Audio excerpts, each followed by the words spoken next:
Mesdames et messieurs, bonjour. Bienvenue au journal hebdomadaire de l'Agence vietnamienne d'information. Voici les titres de cette édition. La permanence du gouvernement s'est réunie mardi à Hanoï afin d'évaluer les récents événements économiques du monde et leurs effets sur le Vietnam.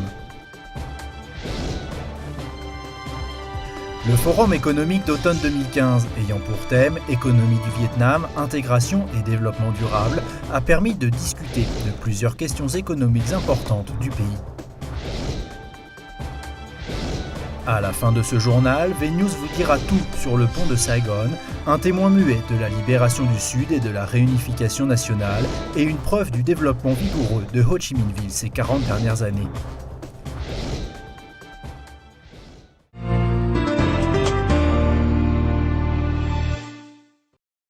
Le Premier ministre Nguyễn Tấn Dũng a présidé mardi à Hanoï une réunion de permanence du gouvernement. L'objectif, trouver des mesures appropriées à la situation face aux récents événements économiques du monde. Lors de cette réunion de la permanence du gouvernement, le Premier ministre Nguyễn Tấn Dũng a affirmé qu'il n'était pas encore nécessaire de modifier les objectifs économiques. Constatant que l'économie nationale ne présente pas encore de signes d'instabilité, Nguyễn Tấn Dũng a toutefois indiqué que les évolutions complexes et imprévisibles de la situation régionale et internationale avaient des incidents sur le pays. Il a demandé aux ministères et administrations de continuer à suivre de près la situation et à l'analyser pour avancer des mesures adaptées, même en prévision du pire. Le chef du gouvernement a exigé de poursuivre les objectifs déjà fixés, la priorité demeurant à la stabilité économique. Il a également décidé de maintenir les objectifs de croissance du PIB, de taux d'inflation, de rentrée et de sortie budgétaire et d'import-export, ainsi que d'assurer la stabilité des taux de change et d'intérêt. Parallèlement, les ministères et administrations continueront de définir des politiques favorables au développement de la production, de l'investissement et du commerce.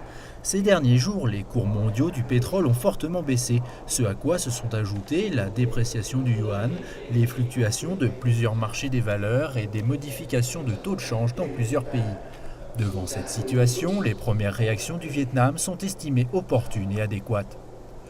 Concernant la chute des cours du pétrole et ses effets sur les rentrées budgétaires, les participants ont rappelé les prévisions et les mesures déjà prises depuis le début de l'année. Selon le ministère des Finances, avec les cours actuels, l'objectif des rentrées budgétaires est toujours faisable, les recettes pouvant même dépasser le niveau fixé de 8% par rapport au plan prévu. Enfin, s'agissant des fluctuations en bourse et d'appréciation du dollar américain par rapport au dong, la Commission d'État des valeurs mobilières et la Banque d'État considèrent qu'elles tiennent principalement à des facteurs psychologiques et, comme les experts, que les marchés devraient se reprendre.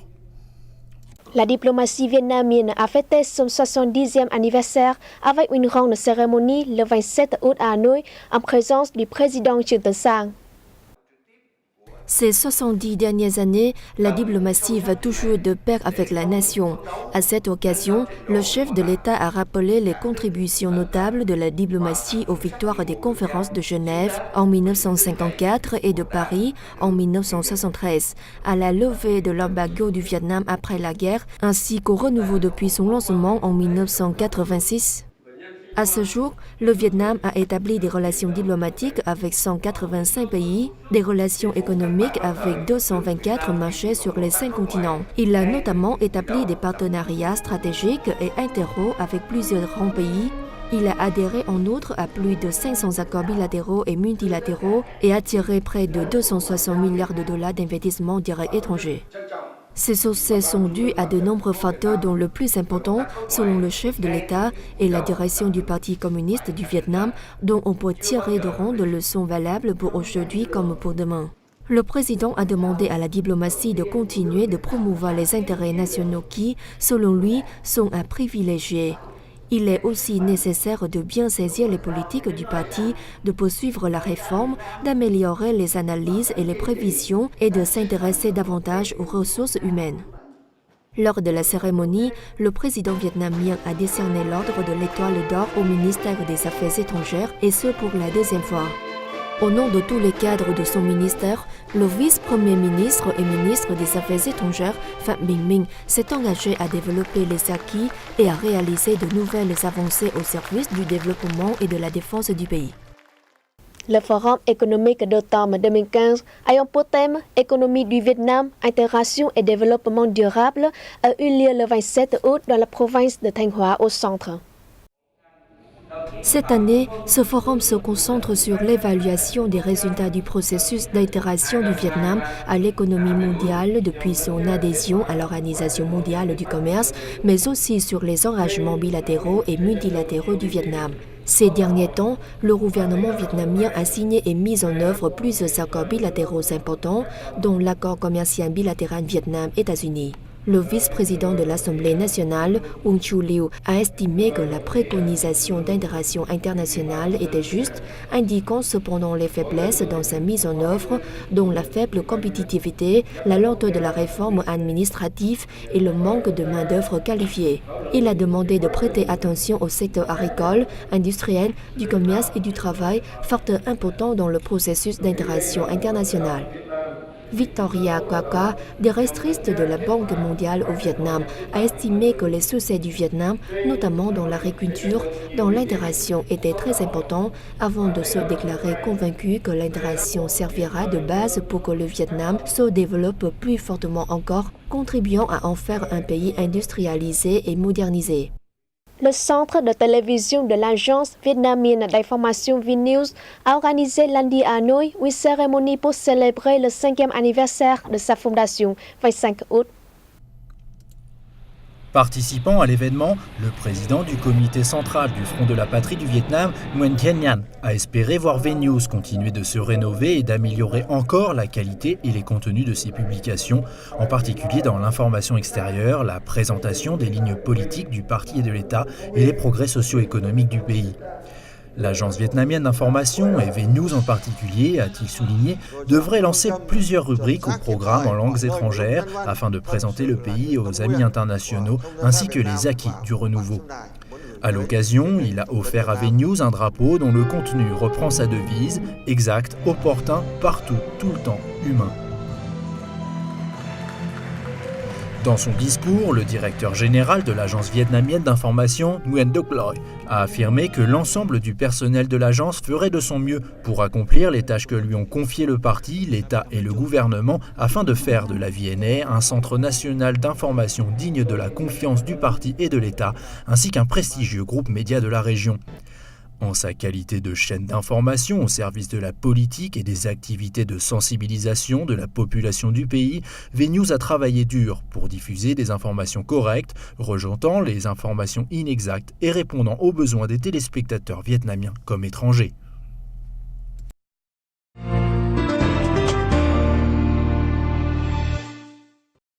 L'hôpital de l'Université de médecine et de pharmacie de Ho Chi Minh Ville vient d'effectuer avec succès des chirurgies pour un cas d'ectopie cardiaque cœur implanté au thorax.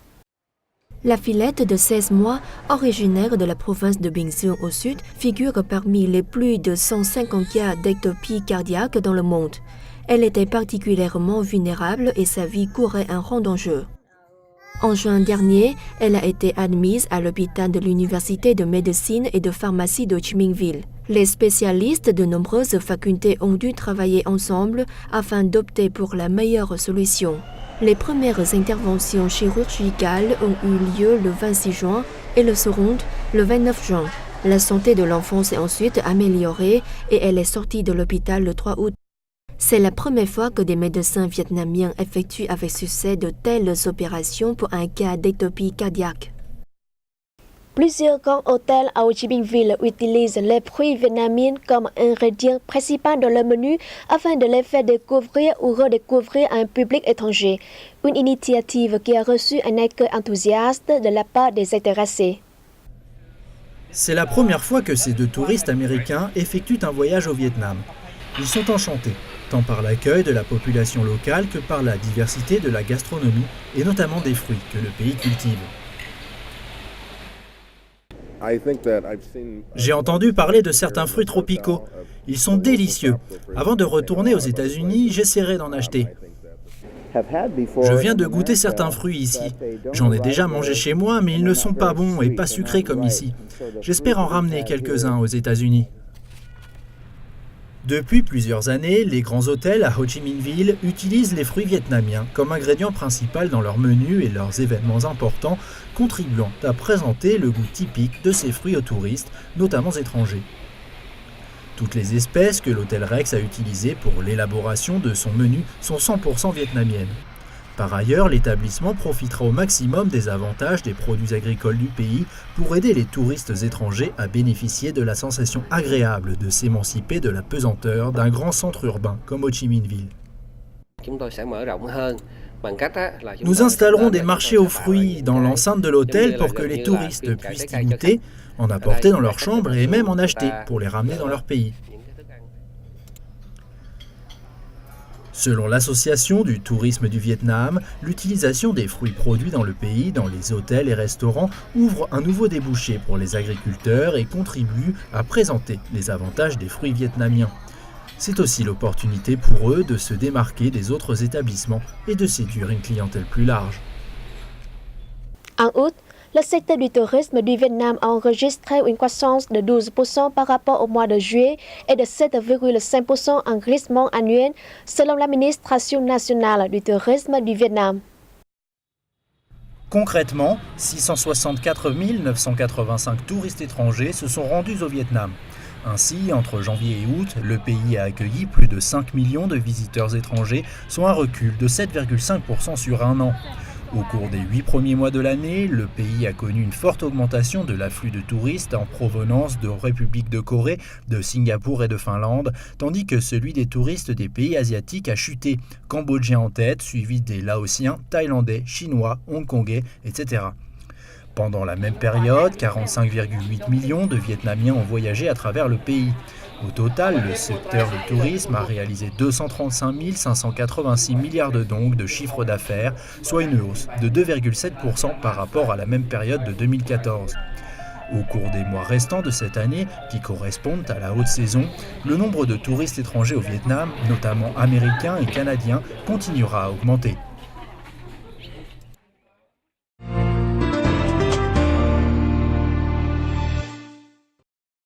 Si vous avez l'occasion de vous rendre à Ho Chi Minh Ville, ne manquez pas de faire un détour par le pont de Saigon qui enjambe la rivière éponyme et relie l'avenue Điện Biên Phủ à l'autoroute de Hanoi. Avant 1975, le pont était nommé Tân Cang. Les travaux de construction ont débuté en 1958 et il a été ouvert à la circulation 3 ans plus tard. Il y a 40 ans, le pont de Saigon a été témoin de nombreux événements historiques. Via cet ouvrage, les forces armées révolutionnaires ont pénétré dans le centre-ville et rejoint leurs compatriotes afin de combattre les impérialistes américains pour la libération du Sud et la réunification nationale.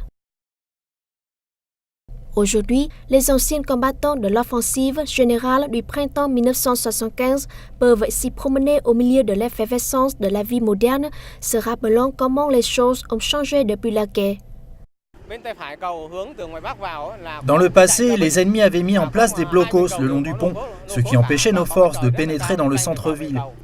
Lors de l'offensive générale du printemps 1975, un combat féroce s'est déroulé ici. Quelques chars ont flambé et un certain nombre de nos soldats ont été tués. Le pont de Saigon a été réparé 3 fois en 1995, 1996 et 1998 afin de mieux remplir son rôle en tant que rampe d'accès de la mégapole du Sud aux provinces du Nord, du Centre et du Nambo-Oriental.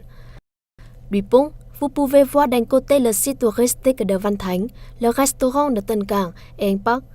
L'autre côté offre une vue imprenable sur la dynamique District 2, une image bien différente d'il y a 10 ans. Je vis à Ho Chi Minh Ville depuis 10 ans. Je pense que si le pont reste à sa taille actuelle, il ne pourra pas répondre à l'augmentation du trafic. Le pont souffre d'une surcharge chronique avec l'exposition du nombre de véhicules qui le traversent chaque jour. Pour cette raison, un deuxième pont nommé Saigon 2 a été construit et inauguré en 2013. Ce nouveau pont, situé à côté de l'ancien, fait 1450 mètres de long et 23,5 mètres de large et relie l'arrondissement de Bình Thạnh et l'autoroute de Hanoi.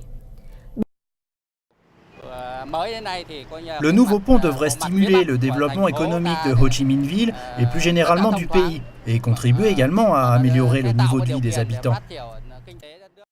Bien qu'il ne figure pas dans la liste des plus anciens ponts de la ville, le pont de Saigon occupe une position stratégique dans le réseau routier de la ville. Cela explique pourquoi il a été restauré à plusieurs reprises depuis 1995. C'est la fin de cette édition. Merci de l'avoir suivi et la semaine prochaine.